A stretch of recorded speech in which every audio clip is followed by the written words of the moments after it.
First, I want to say thank you, Dr. Williams and Jonathan, for allowing us the opportunity to just come and just the fellowship. Honestly, just want to say thank you.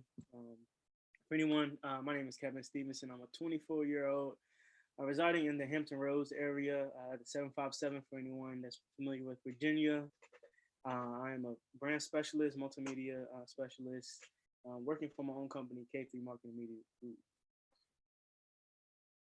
Yes, indeed. And I share the same sentiments as well. Thank you again, Dr. Williams and Jonathan, for putting together this amazing experience. My name is Corey Heckett Green. I'm 26 years old from the city of brotherly love.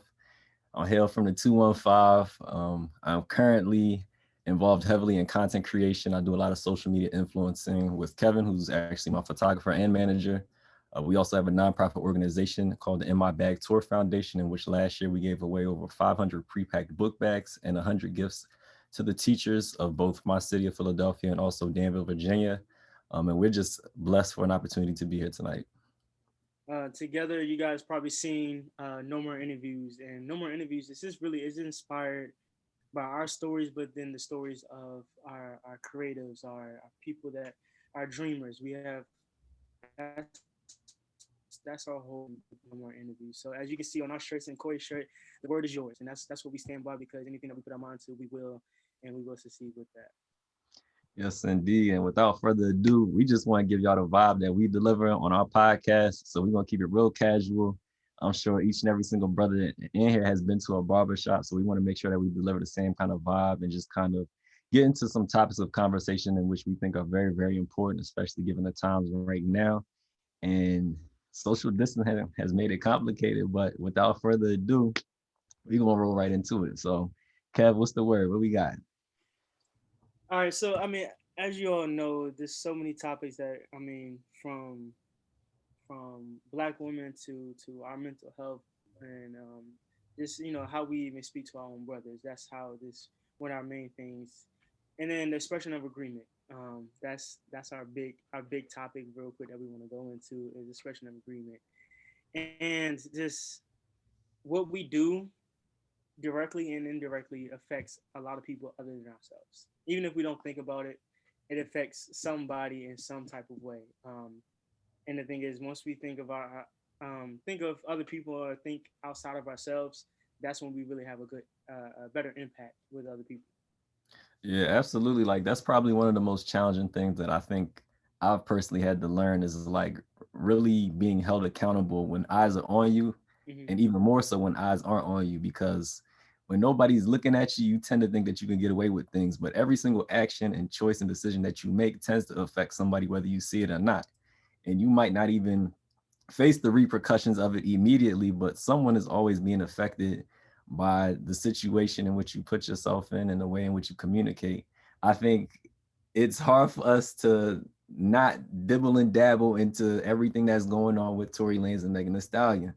Like we see that level of the dynamic that has been established based upon the actions in which he took, and then on top of that, dropping a mixtape. Like that's wild for real.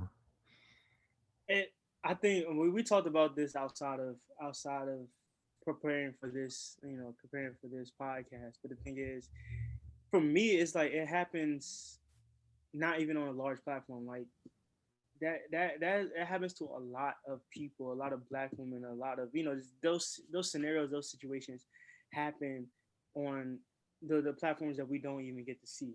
Like granted, this had media coverage all over the place, and my thing is, it's like, what does that even look like for if it's not posted on the shade room? Like like those are different things that I think about because granted, it could be your best friend that goes through some situation. It could go through, you know, you know, your mother, when she was back at a young age, So it's like I think of it like that. So it's not even about at that the big platform. It is at a big platform, but the thing is, it's like this happens at such a time that we don't even get to think about. It's like, okay, this can happen to the girl that you know um, is just smiling through the pain, that sort of thing, and like. It's kind of like I wanted to get into like what can we do from our end to be in that listening factor that you know it's not even on the big Tour Lane side, but it's like okay at smaller level, like what can we do? Like we said, like what we do individually impact others, you know? Yeah, I think, and I want to be careful in the way in which I say this, but I'm glad that it happened on a larger scale because more eyes are laid on it. You Mm-hmm. know, oftentimes things tend to go over people's heads when a lot of eyes or a lot of attention is not drawn to a particular situation. So I think the biggest thing right now is to make sure that we as Black men use that as a teaching point because, like you said, there is a level of direct and indirect way in which we should be protecting women. And if you're supporting an individual who just dropped a mixtape and is in the midst of, you know, a case in a trial in which, you know, he shot a Black woman, there should be no ifs, ands, or buts in regards to that. Like it should be what it is. And then you keep pushing and move forward with that, making sure that you identify the issue first and foremost, but then also making sure that you provide solutions for it. Because like you said, when it comes to like not indirectly protecting Black women, if you are supporting his music or supporting things that he does after he puts himself in the middle of that situation, you are now suggesting, whether it is silently or out loud, that you support his actions, because you can't support somebody's actions without supporting all the things that they do inside and outside. That's where it gets tricky though, because a lot of people want to disassociate things. You can't do that. Your character is your character. And I guess I know for me, I mean, I could even go into my own personal experiences when I mean, granted, it wasn't to the point where one of my friends shot a Black woman, you know, shot someone. Mhm. But it was like, eh, that's my boy, but you know, I, I ain't see that, you know, like I didn't see that. So it's like I think of it like that, and it took me a while to understand that because all throughout, I mean, college and whatnot, um, I was like, that's not me. I'm not doing it. Yeah. Like, you know, like that was like the main, you know, thing that was going through my mind was like, yo, that wasn't me. I didn't hurt that girl. I didn't do this. I didn't do that. So it's like, you know, where did that come? Did that go for you too? Like from this like that level of like, I didn't do this, but you know, that's still my boy, just to a point. But like, it's not like I had to be like, yo, oh, granted, let's put it like this. Then I didn't say anything about it, but then it's like, okay, it wasn't like, yo, and I'm never talking to this dude again. But I what I should have done is like, yo, let's talk about this. Like, yo, let's real life, like you said, have a teaching moment because, Yeah. granted, I mean, I know we don't get into this a little later, but like, you know, just what we had, what we learned, you know, at a young age or just you know through society, you know, plays a part. But it's like that's what I should have done, and I'm Mhm. doing that now. But it's like back then is I was like, yo, that ain't me. I didn't do it. Like that's still my boy. I like you said, I can't disassociate this part of it and then accept this part of it. Granted, you don't have to cut, you know, you cut nobody off just right then there, but it's like, yo, is this a teachable moment? Nah, for sure. I would definitely say I can relate to that because I think just even thinking about like college relationships, a Mm-hmm. lot of us is like our first time from home, you know, and you get around new people and you're trying to figure out your identity. Mm-hmm. I'm gonna keep it a stack with you. Every dude wants to be the player on campus. Like, yo, I done knocked her down. That's my shorty. I was just kicking it with her. You know, that's how a lot of us come to college and present ourselves as something that we're actually not. And I think the thing that I would say I personally messed up with is like celebrating that activity. Because when you get around the fellas, like, you know, you have certain conversations around your boys that you don't have around everybody else. And you like, oh, sure. Like, yo, let me see a gram. That joint. Like, and that's how we used to operate. And we would be excited about that. And then you're actually celebrating the activity in which your friend is partaking with that woman. And it doesn't necessarily have to be as deep as the extent of the situation which we brought up before, but even like lying, that's character issue, cheating, character issues, you know, anything involving those particular character activities is like something in which you are now celebrating.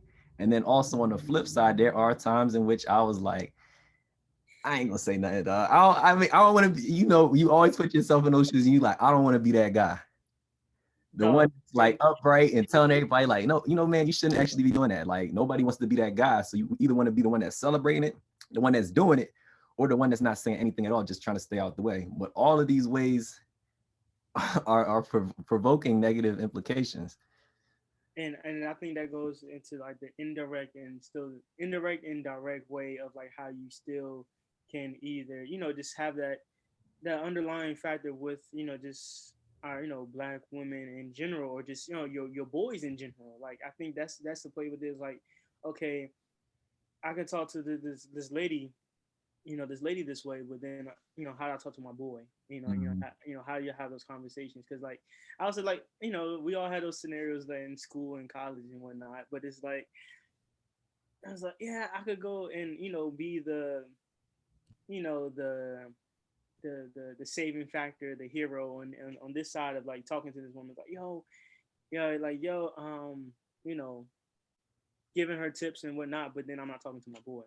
Mhm. That's why Mhm. I realized that now. Granted, I mean, like I said, 24 years old, and I'm just not learning this in the last year.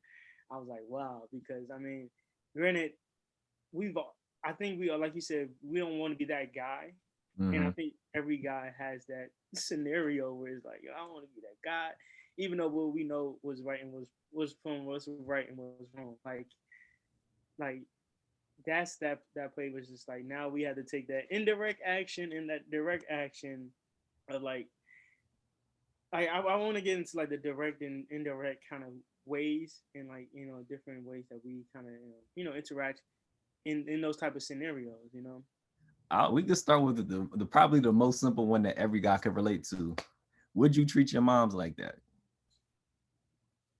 Like when you ask that question, that puts things into perspective. Because I know me personally, if I disrespect my mom, I wouldn't be here talking with you today.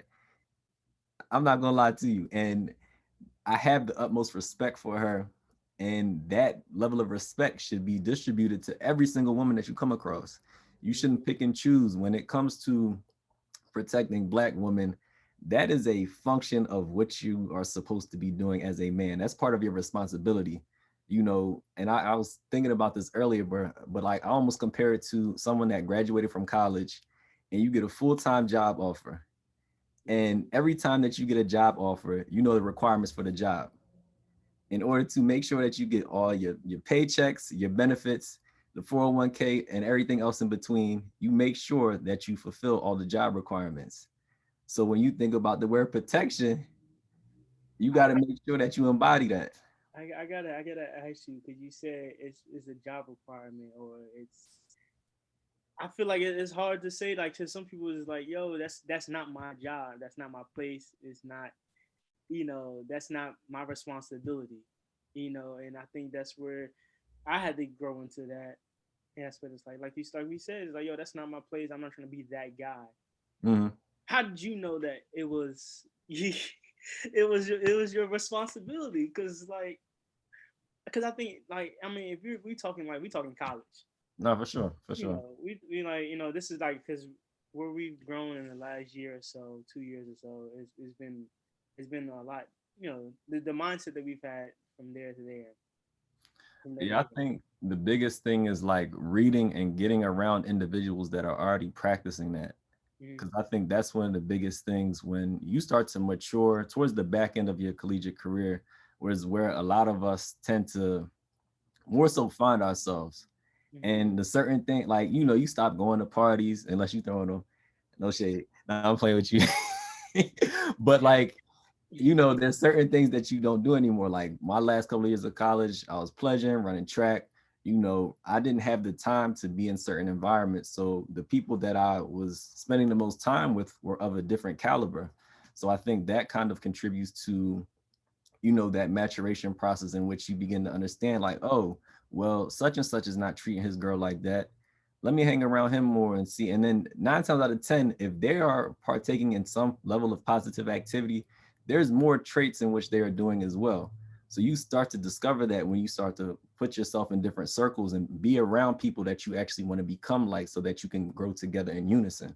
So I think that's the biggest part when it comes to identifying kind of like your role. Is like, if something is making you feel uncomfortable, you're feeling convicted about something, it's time to shift your circle, Yeah. because everybody at the end of the day wants to be successful, so you have to make sure that in any aspect of your life that you're surrounding yourself with individuals that are taking action and have the particular habits that will allow you to be the best man that you could possibly be.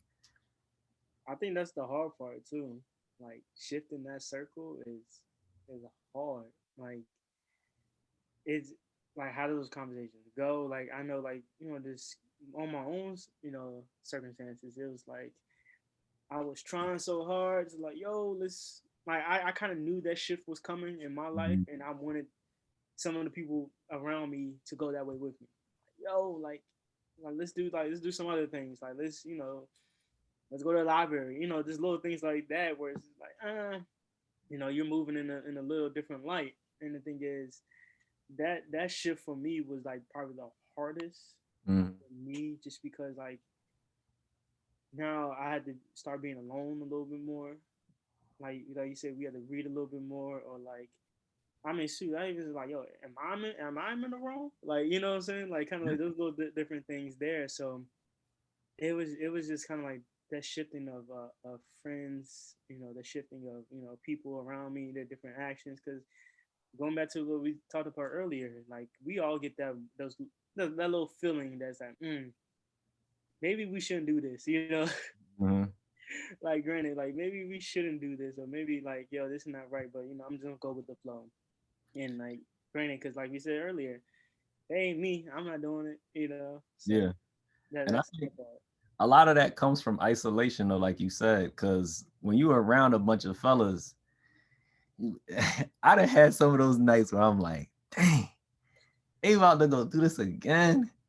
And I'm in the car, like they at your crib, and you can't go anywhere from it. But when you start to isolate yourself, that's when like that level of influence obviously decreases because now you have to evaluate everything, and there's no person chirping in your ear. Nobody's saying you should do this, that, and the third, or we about to go here, whatever. When you spend that time in isolation, that's when the maturation process starts. And like you said, like I know even personally, like our relationship, like we was cool or whatever in college, but when we started taking steps towards a different route, we Mm-hmm. ended up connecting on a completely different level than we would have in college. And you had to take your steps at the time that you took them, and so did I. And when it was time for us to link, we were running full speed because we were prepared for that. It wasn't like I'm dragging you along and you dragging me along, vice versa. It was like, okay, nah, like I'm putting my foot down. There's some things that I've done that I don't really want to involve myself in anymore.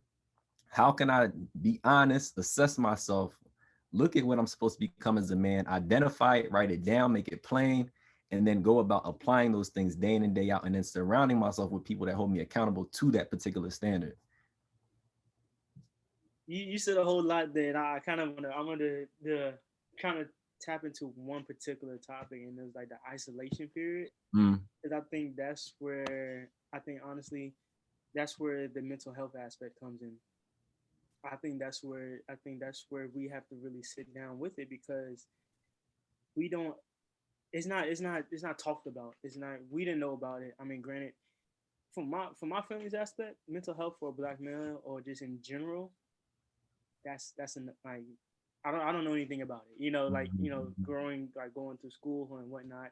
I mean, we learn about self care, all that, but that's only one aspect of mental health when it comes to like that self care aspect, and it's like that's the big thing for me. It was like I still have to learn a lot more about it, mhm. even to this day and moving forward.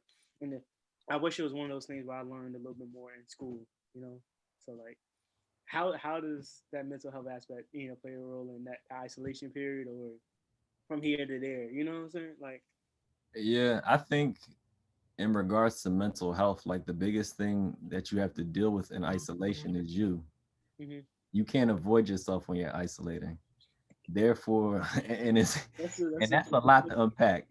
And I thought for me it would be relatively simple because I'm an only child. But when you mm-hmm. spend time with your thoughts and just reviewing situations and putting yourself back in rooms that you haven't been in before, like mentally, it's a lot to deal with. So you have to be able to have those conversations after you're ready to talk about them. And that's something that I had to learn about myself, where it's like, I'm cool, don't worry about it. Yeah, everything is love. boom, boom, boom. I don't have much to say. And that's something that I learned subconsciously growing up. Because like you said as well, like my father, amazing guy. But when it comes to dealing with his feelings, I never seen my father deal with his feelings. And my father actually does isolate, but that is his coping mechanism Mm, when he's actually distraught or frustrated or angry or whatever. He just completely removes himself from a situation, won't talk about it, wait till it passes over, or he thinks it passes over, and then just keeps on going about his day. And that's all I saw for 26 years. So now I'm like, okay, that's cool. If I feel some kind of way, I'm gonna just go do something else, keep it pushing, stop mm, talking to whoever it is that made me mad. And that's just gonna be what it is because that was my normal. And the thing about normal is whatever your normal is, it might not be right. And that's something that I had to deal with because I'm like, dang, like, you know, mm. it doesn't feel all the way right. Right. And I think like you said something there. Just like you said, like from 26 years old, now what I've gotten used to, the normal you now affects somebody else, or affects you yourself in a way that you think is just regular. Like like whether it's talking to your boys or talking to a lady, it's like, yo, I'm gonna stop talking. Like, you know what? I'm gonna just isolate myself. Boom. And then now you're hurting your relationships with other people, like all that. And I think a lot of it was just the unlearning process. Mm-hmm. Like, from my end, it's like, yo, I really have to sit down and actually like talk about it. Like, oh, that's crazy. Like, so like you really got to think about it. Like, I really got to talk about it. And like we talked about it earlier. It's like the how are you question. Like, Mm-hmm.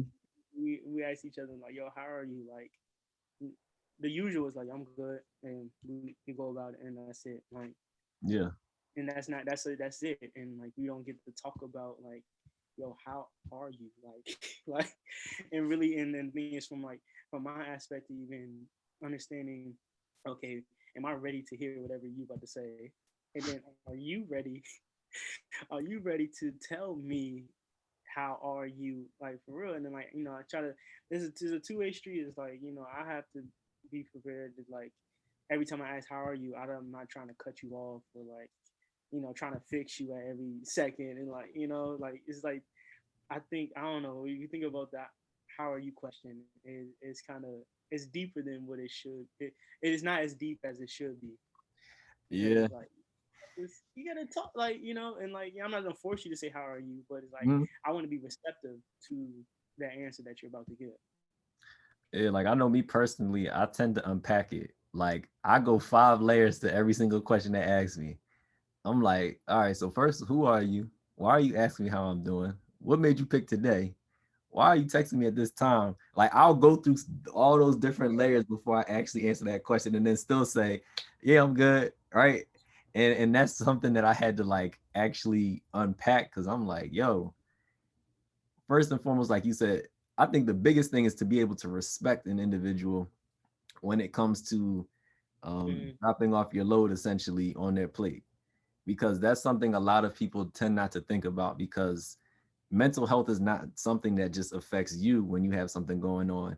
You have to think about the weight that you're delivering to other people. So you always have to be considerate of when somebody opens up that opportunity for you to be able to talk about or express whatever you're going through, to make sure that first and foremost, like, are they prepared for whatever I'm about to drop off? right, And that's just, a principle of being considerate, but making sure that you actually utilize those opportunities when you're actually around genuine people. Because I have some friends that actually ask me that question and I'll sit there and unpack it all day long. But I think it's also very important to make sure that you are wise about who you're having these conversations with, because a lot of people just want to know what's going on because they just want to know what's going on. There's a lot of people like that out here. And you have to be able to have the wisdom and discernment to be able to assess that, but not to overthink it, especially if you need to utilize that conversation to express yourself. Like that's major. and like I think about it, it's like I had to realize, like, sometimes you have to sit back and look at your life and like, yo, this is some of the things that I got used to. Granted, Mhm. we talked about the sports world, where it's like yo, suck it up. like Yeah. what you crying about, like Tip your all head that type up, of chin stuff, up. chin up, and Or you like gotta do up downs. so it's like you thinking about those little small things, and like you think about like yo, you've been through sports, or you've been in a household where you're not even meant to talk about yourself in a Mhm. sense, like where does that like communication piece, or like like mental health piece, because like you really have to sit down and like really learn about yourself, and like also think about what you've been through your whole life, because like that's suck it up, like yo, like what you crying about, all that type of Mhm. things, or ways that we had to like pivot our emotions and then just move it to the side, and like we're not even feeling it anymore. Like now that turns from 6-year-old us, 7-year-old us, to now 23-year-old us, and now we don't want to talk about nothing, like anything, Well, so it's like, think about what phrase is coined in every single black household. Stop crying before I give you something to cry about. yeah, Yo, when I was a little boy, how am I supposed to do that, mom? How? Tell me how. I'll ask my dad the same thing. They be swinging on me. I'll be like, how? How am I supposed to stop crying before you give me something to cry about? And I think even repeatedly hearing that, it's like when you feel something, halt, and that's it. mm-hmm. And you don't even get a chance to process it because you're so focused on, okay, stop crying, stop crying, stop crying, stop crying, stop crying. Control emotion. like Exactly. And you're like discarding those emotions the whole entire time. Meanwhile, you over there you you know what I'm saying? You know how it used to be. And you're mm-hmm. like trying to process, like, I'm supposed to stop crying, yet I'm being, and I don't want to even say punished, but reprimanded for whatever action that I partook in that caused me to put myself in this predicament. And that's a good way to say you getting your butt whooped. But like, you now have to be able to make all of this make sense Mm-hmm. while something is happening to you physically and emotionally. And this is while we're young. Like, That's subconscious development. Like mhm, it's so many things that we learn at a young age that we didn't know. Like we didn't know we were learning. Like that wasn't. We didn't know we was getting taught that. mhm, like my dad. Like I think I seen him cry for the first time like just maybe a year ago, or like mm, I say maybe a year ago. And like I have to think about it. Like now I think about it as a sense of like now I'm thinking about my dad and now his family dynamic. I mean, granted, mhm, that's 60, 70 years ago, 80 years ago. And now they, my grandfather, he worked 2 jobs, so like most definitely his pops wasn't asking how you doing. So mhm. now They had a now time though. it's pivoted on to him. It's like is we're not taught that that mental health aspect in the sense of like, oh, we have to talk about it, we have to um experience different things and really like um go to different routes about black mental health. I mean, I think that's a really big topic too, because like therapy and all those type of things, that really plays a role in how we react to different things, going back to black women, and Mhm. how we have to, as a black male, even have to like reevaluate a lot of things that we thought was right, he thought was normal, Yeah. those type of things. Yeah, and I think that's like the most challenging aspect of it Mm-hmm. because I know just specifically focusing on relationships, when women ask me questions that I haven't had the time to answer myself by myself, I malfunction. And I'm like, yo, why are you asking me that? Like, or you kind of brush it off, or you find something else to talk about. Mm-hmm. And even going back to like the question like of how are you doing, when we hear that question as men, I'm trying to give you my game stats. Like, yo, I just put up 40, you know, 10 boards, 20 assists. Like, no, no, no. Answer the question. Don't avoid it because someone that cares about you is actually asking something because they want to check up on you. So making sure that you're able to unpack that. But I think it goes back to having that honest time and that ability to be able to self-reflect in isolation to really learn yourself. Like that's something that I had to do after college, because during college, so many different things are happening. You're trying to find yourself. You're trying to find out who you're trying to hang around. You're trying to find the shorties. You're trying to get good grades. You're trying to do all these different things. And you're moving so fast that you never actually, and rarely do you find an opportunity to discover exactly who you are. So then when you graduate from college and go get a job, go to work, go do this, that, and the third. You like, yo, I don't even know what I want to do. I don't know who I am. I don't know what I love. And when you move too fast, you miss a whole bunch of things. Let's talk about that self reflection. Mm. Because you already know that that was a big piece for us, and I think we continue to have to do it over and over again. You know, just always. But self reflection.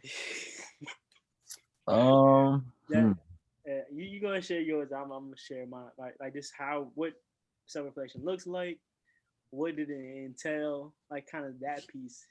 Like, So I'll go back to Coastal Carolina, because I actually went to Coastal Carolina before I transferred to Virginia Tech. And my junior year at Coastal Carolina was probably the most wild year that I had. And I'm gonna be completely vulnerable. It was full of cheating, a bunch of sex, just putting myself in situations and predicaments that I shouldn't have been in. right. And it was cool. And I'm gonna be honest, I got a high off of it. Like, it was this adrenaline rush that I used to get from, like, yeah, all right, I'm gonna go knock this one chick down, and then I'm gonna duck off, answering text messages, putting the phone on do not disturb, making sure my text messages didn't show up on my phone. Like, it was this crazy adrenaline rush that I used to put myself in, and I was thriving off of it. And like I said, I don't want to put my boys under the bus, but look, I'm not gonna say their names, but that's how we was moving like that, and everybody thought it was cool. And then it just got to the point where I was actually getting hurt season after season after season in track. So it got to the point where I actually wanted to transfer from Coastal Carolina. And after that, when I came home, I was like, Corey, bro, first and foremost, you should probably have some children. Like, let's be honest about it. And then on top of that, like, really assessing the way in which, like, even outside of the sex and the way in which I treated women, the conversations that I was having, I was all out of order, all out of whack. And I had to really be honest about that and really take the time to break down and say, okay, what kind of man are you actually trying to be? And putting your foot down on that and identifying that. Like, after summer 15, I spent a whole bunch of time praying. I was asking God, I was like, yo, I need some organization up in this piece because I don't know what's going on. And then I came to Virginia Tech and I was a different person because I took that time. I took 3 months to myself, simply praying, reading my Bible, writing affirmations, and running track. That's all I did for 3 months. And came to Virginia Tech a completely different man. And no, I wasn't perfect, but I was at least taking steps in the right direction to be able to surround myself with better people. But even at Virginia Tech, I wasn't perfect. I had to take my lumps still. So that was probably the most challenging piece, is like, okay, you work so hard to take steps in the right direction and you're still not perfect. And it's like, do you fall back and go back to being who you used to be? Or do you, take your lumps and continue to move forward? But thinking about it from the perspective of kind of incorporating protecting Black women again, is like, every single time that I fail, it's affecting that other individual's next relationship or the way that they perceive men. So that's where the maturation process has started to happen post collegiate. But I'm gonna let you get in there and let you tell your truth, because I'll be out here talking all day long. I got stories, guys. Hey, no, I mean, yeah, I think people, a lot of us can take a little pieces of what you said and like, yo, that's part of my life too. I mean, Mm-hmm. so I mean, for one, it's like I talked about that. Hey, it wasn't me because I was one of those guys that was like, yo, it wasn't me. Cause like I was like, yo, I'm a good person. I ain't do nothing, I ain't do nothing to it, but that's my boy. And then like I think I talked to some of my homegirls and kind of like asked that question of like, because I think one of the big things for me, that self reflection part, was kind of like talking to some of my friends that was close around me during Mm-hmm. like my college years, or like whatever, like, yo, like, what does it mean like to be like all men are trash? And then that was a good you know, it was a lot because honestly, like my last 2 years was like it was a lot of things going around, and like it dealt with some of my boys and like you know a lot of other relationships type stuff. So it's like, I so some one of my homegirls is like, yo, what does it mean all men are trash? And then they put it in perspective. It's like, yeah, you remember this scenario with you and your boy? Mm-hmm. Yeah, that's what we mean all men are trash. Cause like, yo, you could have said something, like you could have did something. That's your boy, right? So why didn't you want to sit down and talk to him? You know, Mm-hmm. like, and the thing is like I had to, battle, you know, within myself. Is like, yo, is it my responsibility to do this? Mm-hmm. Not my responsibility to do this. So like that was pivotal in my self reflection part, just because during that time I thought everything was a okay. Yeah. I was doing nothing. I was chilling, and then that was like one aspect of it. The other part was my relationships. Mm-hmm. Self reflection was like relationships because I really had to sit down and be like, yo, I want to move in this aspect of it Mm-hmm. of my life, and some things have to change. And I think one of the quotes that really set down with me was like, if you're trying to go somewhere you never been, you got to do things you never done. Mm-hmm. And I was just like, when I read that quote, I was like, like things is, things are changing. I got to do things I've never done, or I even change the quote, do things you don't like. Yeah. Yeah. Like, that part of it, like, you gotta do things, some things you don't like, whether it's Mm-hmm. reading. I mean, I hated reading, but I was like, yo, I mean, cause like I knew I had to change a lot of things in my life to even, become the person, the man I want to be. And I mean, like, just being completely transparent, like I was failing classes. Like Mm-hmm. I think at one point I was an academic warning, not probation. Like I wasn't like kicked out of school, but it's like at one point I was like on warning, and that warning is like, yo, one more semester like this, you in trouble. And Mm-hmm. like Mm-hmm. that was a little bit aspect of it. Like I had to do a quick shift.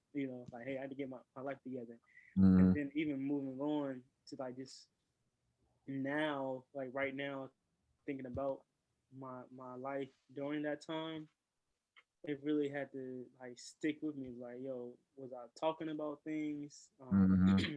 My relationships doing that, and then now I take all those experiences and I do it to now. Like I move them to now. Like, yo, what does that even look like to my relationships? Right now, this second October 7th. Like, what does that even look like? The people I hang around and like just the relationships I do have at this moment. Yeah. I think also something to add is like how something becomes normalized when you don't get caught up in it. Because that was one of my biggest things is like when you run in the streets and nobody, especially me, I'm a quiet dude. You won't hear a peep from me. And I'm always smiling at somebody, staying out the way, but I'm always in the mix. And I had that level of perception about me where it's like, oh yeah, Corey doesn't go out too much, or we don't ever see Corey at the parties. Like, Corey's with your friend, actually, like what you just didn't know. And that's something in which like I was always running around time and time again at such a high frequency that the actions that I was partaking in, I did them so frequently that they became my new normal.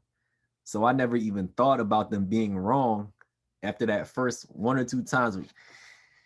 I'm in Coastal Carolina. I used to ride my bike everywhere. I used to go to the bike shop. I would rent my bike for a week and I would get on that bike 11 o'clock at night,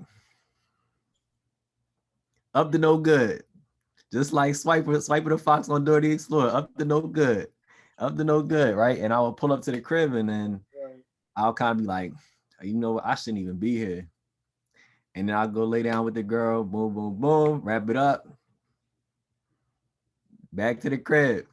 And then I would do that again and again and again. And it got to the point where it's like, ain't nothing wrong with that. Right. Nobody said anything to me. Nobody's checking me. The girl's not saying anything, so you think it's cool. And it got to the point where you have to step back and say like, yo bro, that's not it, and also be mindful about who you're conversing about stuff like that with, because 9 times out of 10 you at least telling one of your boys. Yeah. And the thing is, which boy? and Yeah. we always select the one that's probably doing the dirt too. Yeah. That's Yeah. where it gets Yeah. tricky. Because you're not gonna sit there and tell your friend that talk to your friend that's like, that maybe you shouldn't do that, because you don't want to hear that answer. And I think that also goes to the point where like you really have to sit down with like you yourself, because sometimes you'll do some things just to run away from like for me, you run away from Kevin, Mm-hmm. like, yo, me, I know I shouldn't do this, but I'm gonna just do it anyway. And, that aspect of it, and like really just sitting down with just like the self reflection. Like you can have do that self reflection. Now even to like a week ago, like okay, Mm-hmm. what did I do? Because like we already know that it's a constant battle even at this age right now. Like at this moment right now, even though we went through all these experiences in college and whatnot, we still gotta, Still you know, got that itch. you still got to like, you still have to redefine and refine yourself like each and Mm-hmm. every day. And like, we also had to be, just a student, always a student, like always trying to learn more, always trying to, do better. You know what I'm saying? And like, I think like I'm thankful for a lot of the relationships I do have now, because now I know, like even if you know that friend is not the best friend to have, whether or not like you should still be continue to like converse with them, like have those relationships with them. But it's like now I know like, hey, I can come to some of my boys right now this second. It's like, yo, like, shoot, I'm having a bad day right now, and like this, Mm-hmm. even this how we talk, from man to man, like that's a lot to deal with it too, because like we even talk to our boys and like, yo, how we feel. Mm-hmm. You always would think you have to talk to a girl about how Mm-hmm. you feeling, like this, like certain those things. And like, I mean, I know like even at like the lunch table, you come to the lunch table and you think you would tell your boys how you feel. They start clowning you. You do all, what I'm I saying? used Like, to be a lunchtime menace, boy. so like, this like I know I have my boys now that like I can say how I was feeling. Like, yo, Mm-hmm. how's your day going, bro? Like, yo, today was hard. Like, what I'm saying? Like, this like those relationships I didn't have from the get go, and I know my dad didn't have those relationships. I know that for sure. But like, so now I feel like I have to like, coach him in the sense of like that mental health or like communication piece, because he wasn't used to talking about his feelings, like, Yeah. that aspect of it. Yeah, and I believe that door has also opened. Like I know my relationship with you, and a couple of other bros that we fellowship with is like, Mm-hmm. you know, we are usually doing something in unison. It might not be the entirety of what we're working on, but there's like a project or a particular conversation in which we all converse so that Mm-hmm. we've been around each other so much and we know each other's schedules and what each other has on the calendars and all that stuff like that, that we know like, it might be time to check on bro, or we might be working on a project together. Like I know you and I, like when we were in DC, Mm-hmm. going from the hotel, working at the hotel, then going back to the Airbnb, trying to set up the podcast stuff, then going back to the hotel. I'm Kev. I'm on E, bro. Like that's all I have to give. And it's not like you not telling me, man up. If I'm tired, I'm tired. And that's cool. Like we'll pick it up tomorrow. We can get started early tomorrow, whatever it is, but we're at a point in which that kind of conversation has become normalized, and it's not like, yo, just suck it up, bro. It's not pee-wee football anymore. you know the mental condition, the emotional condition, the spiritual, the intellectual, all these aspects, we check on each other time and time again, and that has become like the foundation of our relationship, because if I'm not good mentally, I can't add any value. So where we're trying to go together in unison or individually, it's my capacity is limited if I'm not good mentally. Right. Emotionally, if I'm not getting fed, same thing. Spiritually, if I'm not getting fed, intellectually, if I'm not getting fed, the way in which I can operate is now at a limited capacity because I'm not functioning in rhythm in the way that I should be. And conversations help that rhythm. And I think is within us, we've been able to create a space just for each other. Be like, yo, like, cause like my thing is like we go back to that how are you question. Like I Mhm. want to open up a space where like if I ask that question, I'll do like, yo, you good? Mhm. And really have those conversations and like really create that space where like there's really no opening up in a manly way or like yo, you got to be OG about it. Like yo, it should be definitely just opening up. Like it shouldn't be Mhm. like a manly way or a female way or like we used to be like, yo man, you acting like a girl right now. Oh, yeah. You Yep. soft. Like that should not be the conversation that we were you know used to. But now that we've been able to do the self reflection, we've been able to do the growing process of it. Now it's just opening up.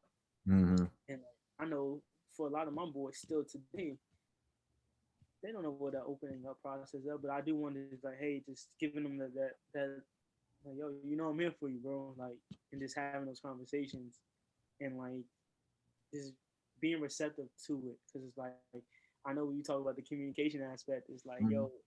are you really listening or are you just trying to respond? Like Mhm. that is a really really big topic because it's like I had to learn about communication. Like Mhm. Mhm. communication is a skill that you have to work on, and I was like, okay, like I thought I was doing the best listening I could, but when one of my friends broke it down to me, was like, yo, Kev, you just try to respond to everything. I was like, word, like like, and then it really is hard to have. You have to work on it. I know it took a lot for me to deal with, just like, yo, Kevin, just listen, pay attention, like just making sure I hear the person and like we can even go to like having communication with the woman, Mhm. like just make sure you listen, bro. Like yo, just listen. Nah, that's a fact. Like that's something that I was actually listening to yesterday. It's called pseudo listening, and it's to outwardly appear as if you're engaged in the listening process, but to internally either be disengaged or to be thinking about your response. And when I heard that, I'm like, dang, it's actually a word for what I do. Like it like blew my mind. And that's something that I know that I've had to work on. Like just going back to the relationship aspect, like when a girl is like, I've had a bad day, and you like, all right, so who do I need to talk to at your office? Like, you start getting into that super reactive, proactive mode where the logical part of us kicks in, where it's like sometimes she just needs to be held. Sometimes she just wants to hear you say it's going to be okay, like different things like that. And if you're always listening to answer, you're not really listening. I read the book on How to Win Friends. I think How to Win Friends and Influence People. It was like it Mm-hmm. was either that or a negotiation book. Never Split the Difference. I think it's Never Split the Difference. And they said in negotiation and just in communications, conversations in general, Mm-hmm. that there's always two people talking in a conversation.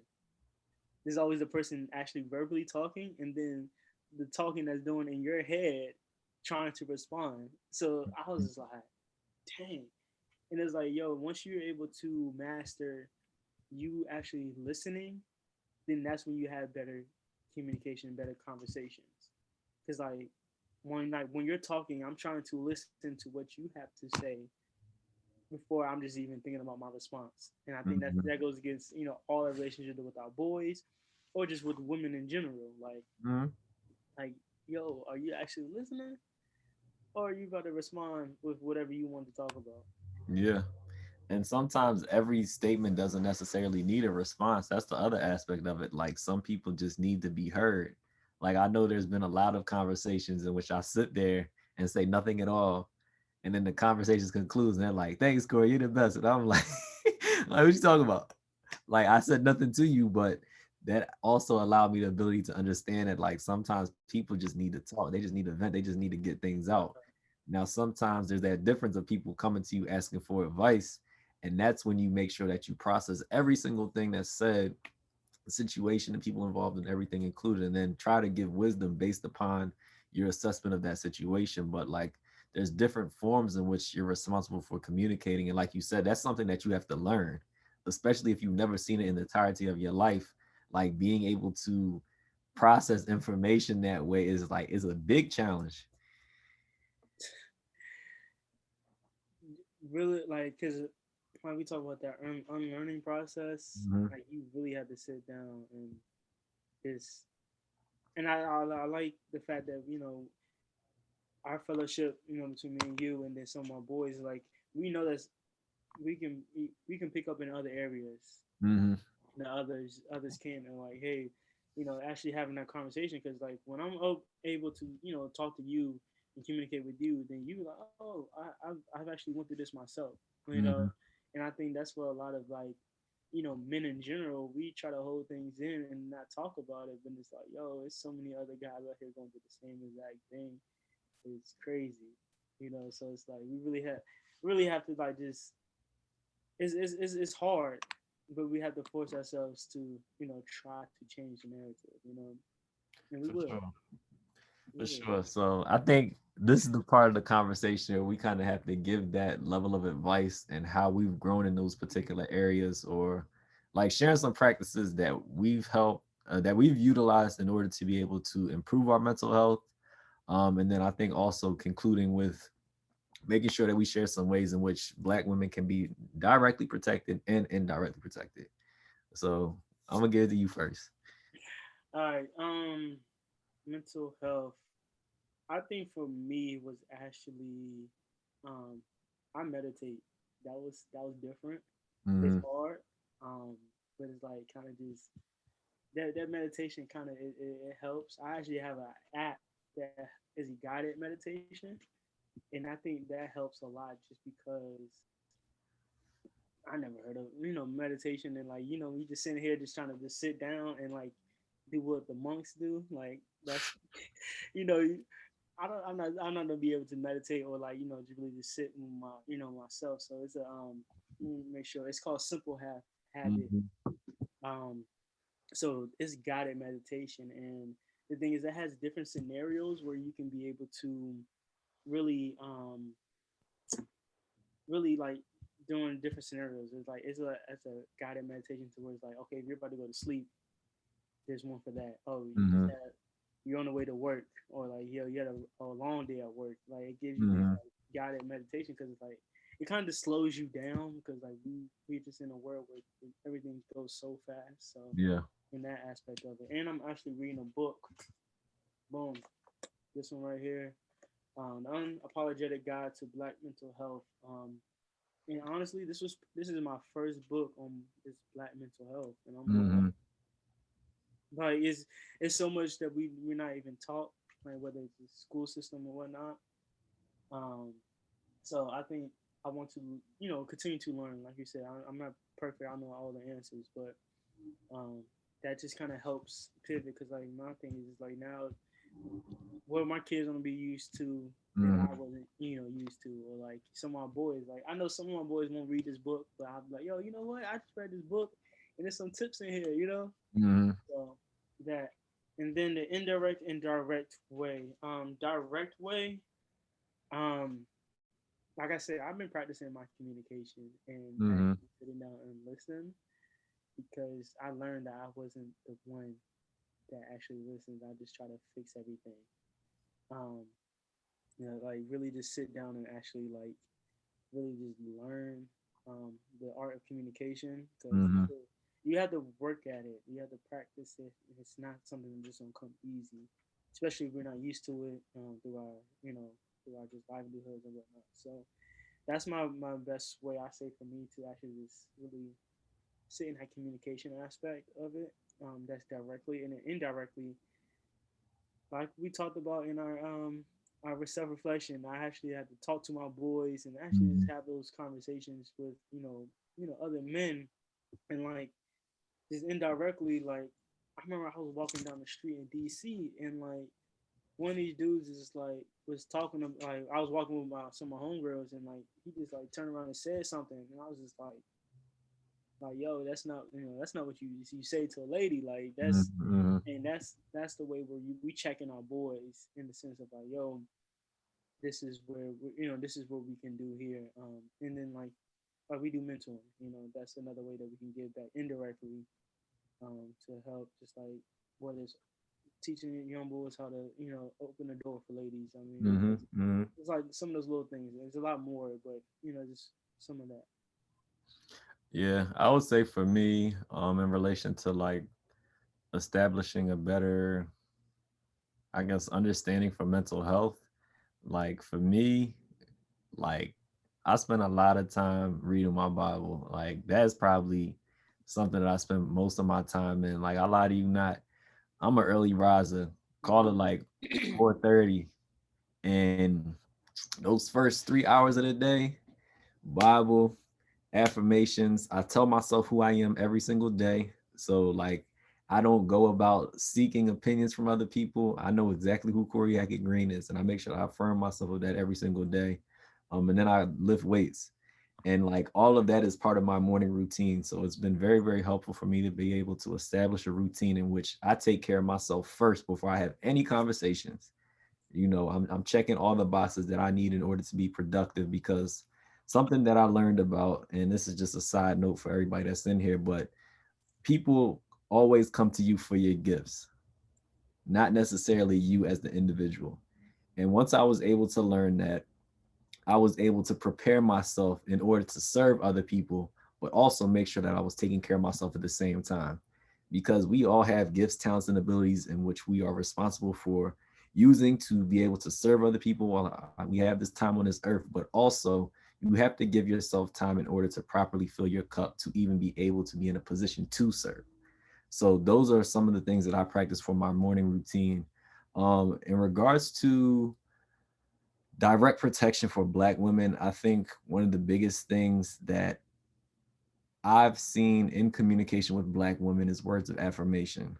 I think that is something that they need time in and time out. Like with the unjust killings going on, the workplace and things that they experience there, the derogatory terms that are called within our music that is also celebrated. So that goes back to that power of agreement, and so many different things in which they're getting told that they're less than. Making sure that you speak life into the women around you. Once again, this is outside of the relationship with your mom, your grandma, your sisters, sister-in-law, whoever, cousins, whatever. Like just women in general. Just say you look nice today and be respectful about it, obviously. And just making sure that you're speaking life into them every single day, because when the world is barking at you and telling you that you're less than, it is very hard to go out here and execute. And for indirect, I think one of the biggest things that you suggested, and I share the same sentiments, is mentorship. Like that's something in which I know that we've both experienced in this season during COVID, where we've actually received probably three of the greatest male mentors that I've ever had in my life. Men outside of my family that take time to pour into me. But also, when you have those level of relationships, you're responsible for having the conversations with people that are on your playing field as well, making sure that that iron is sharpening iron and that all your boys are tight. And then once you develop that, you have to pour into other people. So no, it should be a constant stream flowing of information. Once again, that should be knowledge, understanding, and wisdom. You should be able to put all three of those things together to make sure that you're living a particular way, but also making sure that you're able to pass along that game as well for the young boys growing up.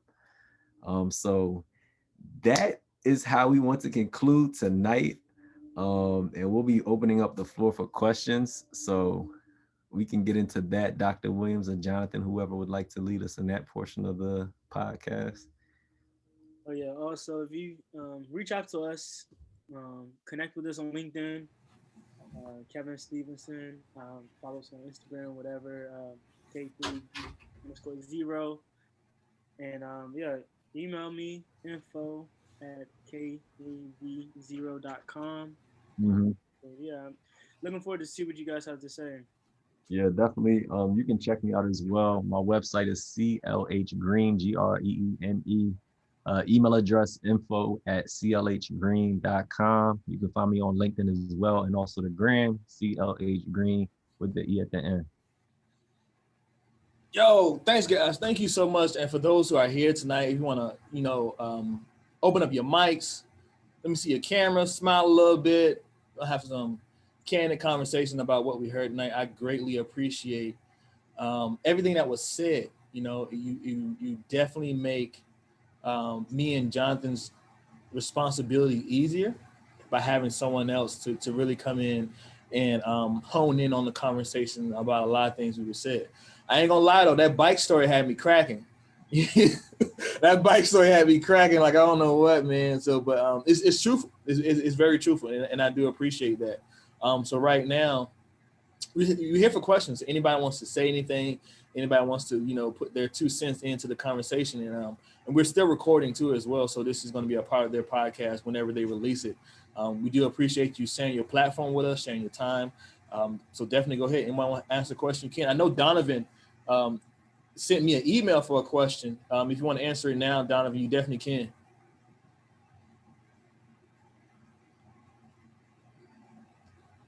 I wonder if it's Donovan there. Also, before you gentlemen ask questions, or lady as well, if you could state your name and where we could find you as well, so that when we distribute the podcast, whoever listens to the podcast and also follows us get an opportunity to be able to gain some information from you as well.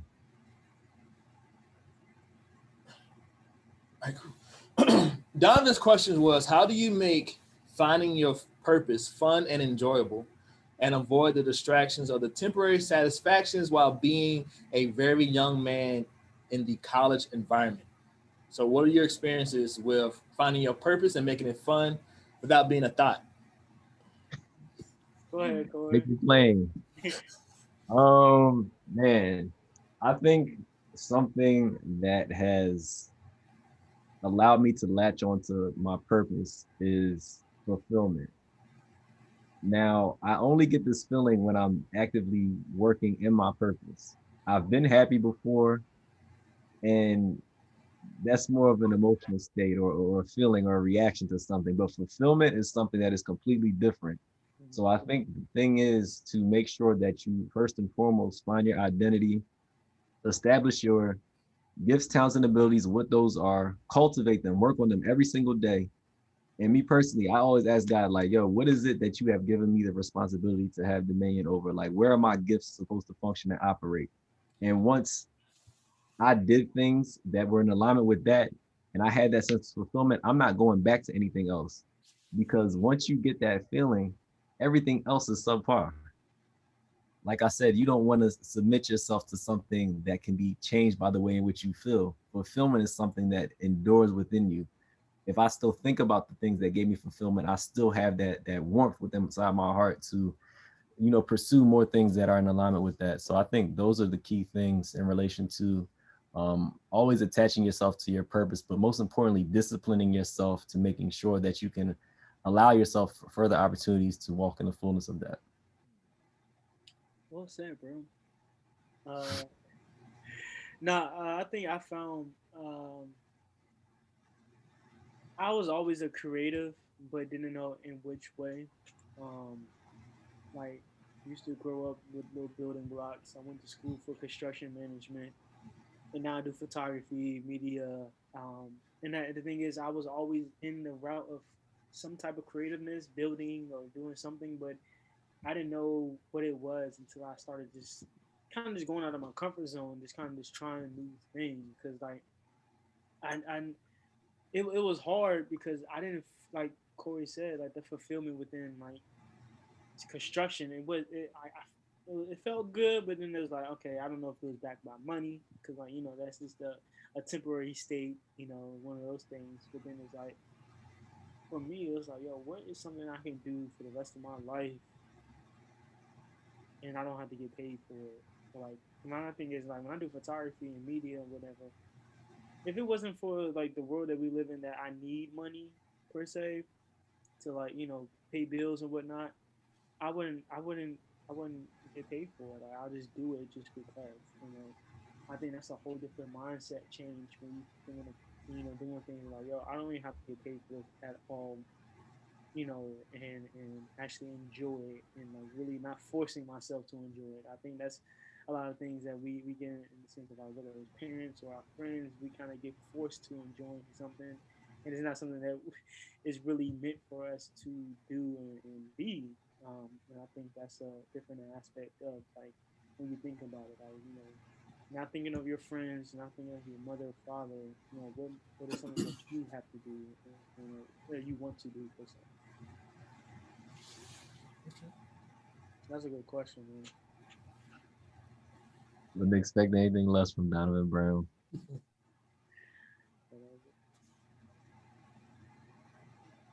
So how was your, I know that we talked somewhat about the preparation for this conversation. So how did you all, when it came time to show up tonight, how did you all feel about it?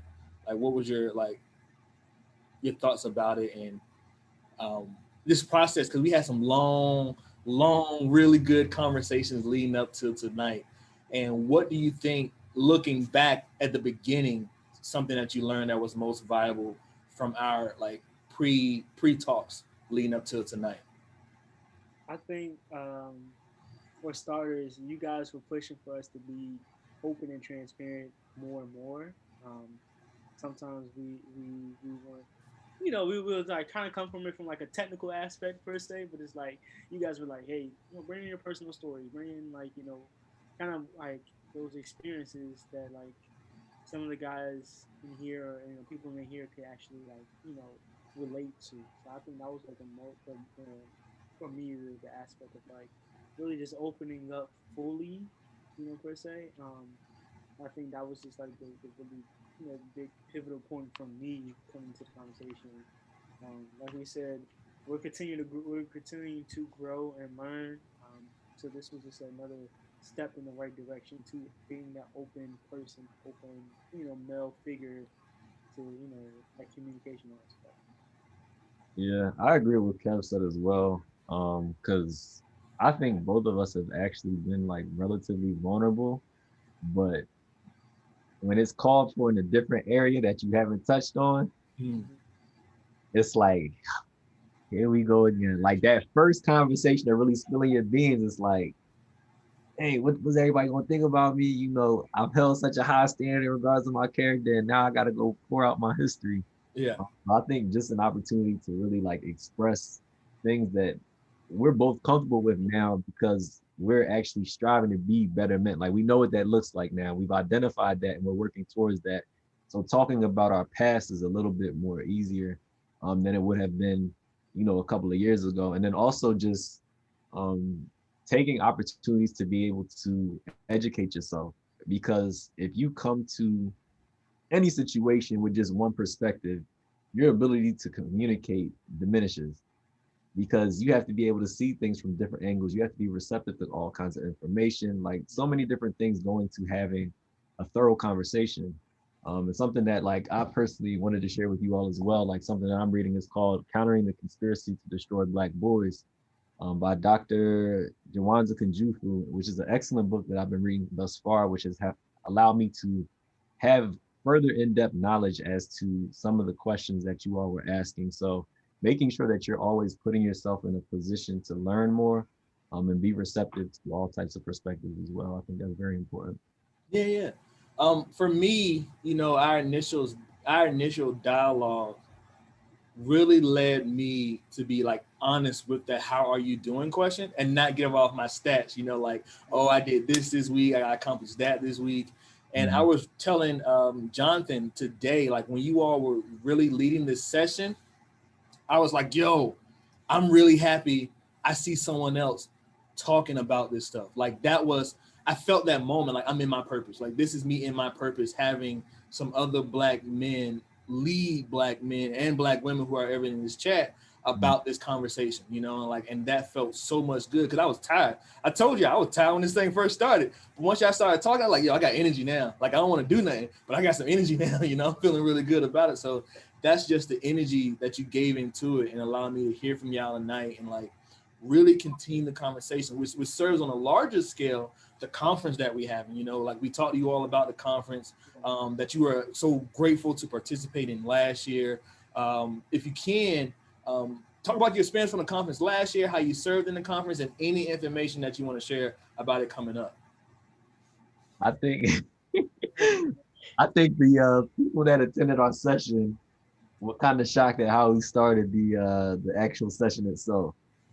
Something that Kevin and I like very firmly believe in is the power of I am. Two of the most powerful words because anything that follows them, you manifest into your life. So as soon as we started that presentation, I was like, yo, we need everybody to stand up in this joint. Like we need to identify who we are as men and we need to be bold and we need to proclaim that and be so confident in it that it helps contribute towards the way in which you act. So I think that was probably like going back and watching the video, it cracks me up because like Kevin and I were talking about it back and forth. He was like, yo, bro, how's it actually gonna go off? Because like it's some younger dudes in there, and chanting something that you've never heard of being a part of your responsibility is difficult.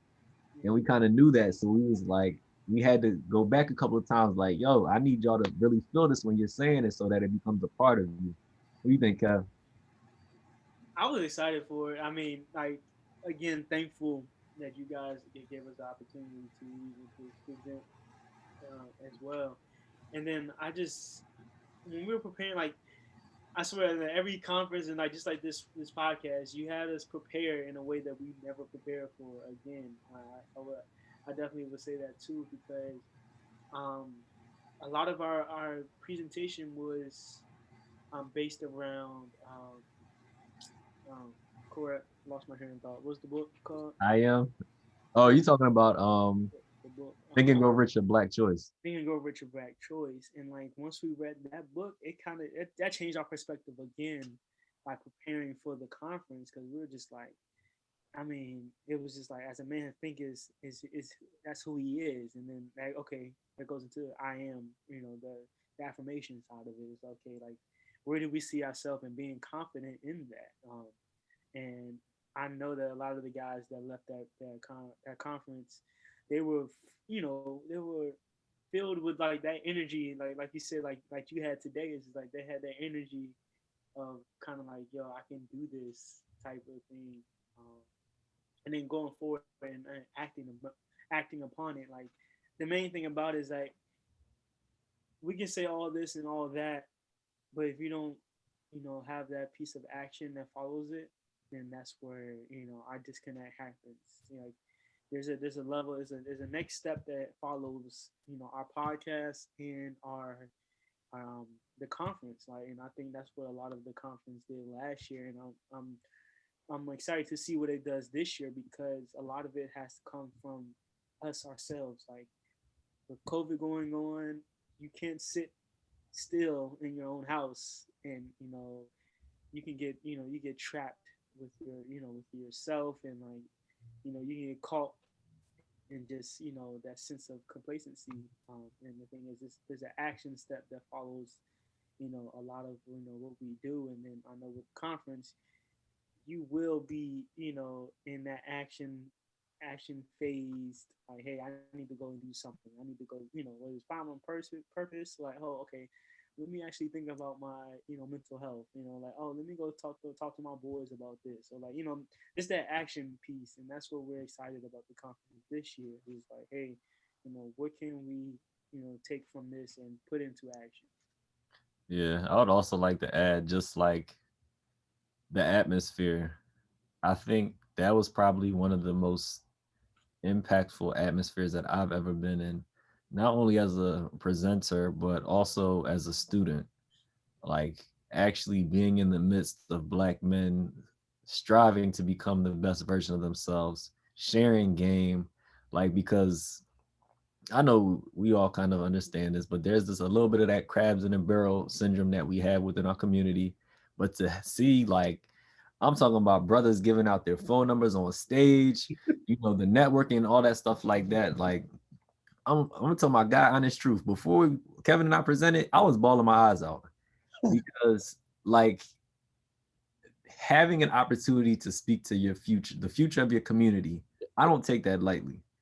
And to be in constant communication with both you and Jonathan throughout the entirety of the process of the development of the conference in itself, I know the amount of blood, sweat, and tears that was poured into that. So to see the fruition of that and also be extended an opportunity to be able to speak to the future of our community and also get poured into at the same time, that it's overwhelming because unfortunately that's not our normal. So I thank you all for taking the steps in order to create that new normal, to create that atmosphere in which Black men are able to celebrate each other. Like I'm here for more of that. Yo, bro, I see you getting that money. Like that's my guy over there. I'm here for more of that because we need that. Yeah.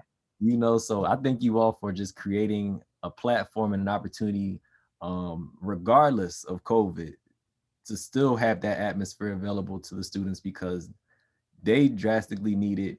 And we drastically need it as well. And as we continue to develop more and more initiatives like that, I mean, the change is right around the corner. Yeah, definitely. So like, we wanted to make sure like, this is our official announcement for the conference happening next year, which is going to be on Saturday, February the 27th, 2020. We're having our 6th annual Uplifting Black Male Conference, which is a completely virtual conference. Similar to the same makeup of what we did last year. We're going to do it again. It's completely free for everyone who do want to attend. So over the next couple of weeks, we're going to change our website to make sure everyone has the opportunity to register. You're going to see the phenomenal Corey and Kevin present again. We do want you all back. We appreciate everything that you have done so far. And now the moment of truth. I tell this story every time. It's because of Jonathan and his hard work that we got a incredible theme, which plays into the direct conversation of what we talked about next. Like, what is the future going to do? So with Jonathan's help, and the reason why I'm so excited about it, because he told me one morning, it was like, hey, I had this thought early in the morning about an idea for a conference. And I was like, all right, cool, let's go for it. What is it? And then once he said it, I was like, all right, I got it. But when he explained it and how he broke it down, I was like, yo, this is gonna be lit. This is the angle we can go with it. That is the angle that we can go with it. And really, it's the entire theme of what the Student Success Center has been trying to do. We've been trying our best with all the services that we provide here at Virginia Tech to pass it on. So we want you all to know that our theme for the conference, and Jonathan can definitely support and tell how he shared his vision. Our theme for the 6th annual Uplifting Black Male Conference is I Got Next. We want you to show every aspect of how you have the ball is in your court, you know what you need to do, and what it's going to take for you to move on in the future. So Jonathan, if you could share how you got the theme I Got Next. Yeah, so it did kind of just hit me in the middle of the night. But I started to look at, basketball, recreational basketball, and how individuals kind of prepare themselves to get into that space. And so, if there's already a game that's happening, there's already something that's going on in your local basketball community area, you'll usually reach out to someone that you think is a leader or has, a certain kind of voice in that community that's present. You'll ask them, what's going on. You might ask them how the day is, how things are going, and then you'll ask who's next in that game. And in the case that they tell you that there's no one next, and you would report to them that you have next.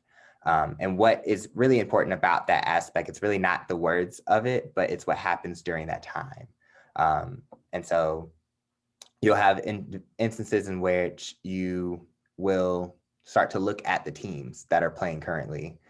You'll look and see what they're doing, where holes are, where you can optimize certain things and win.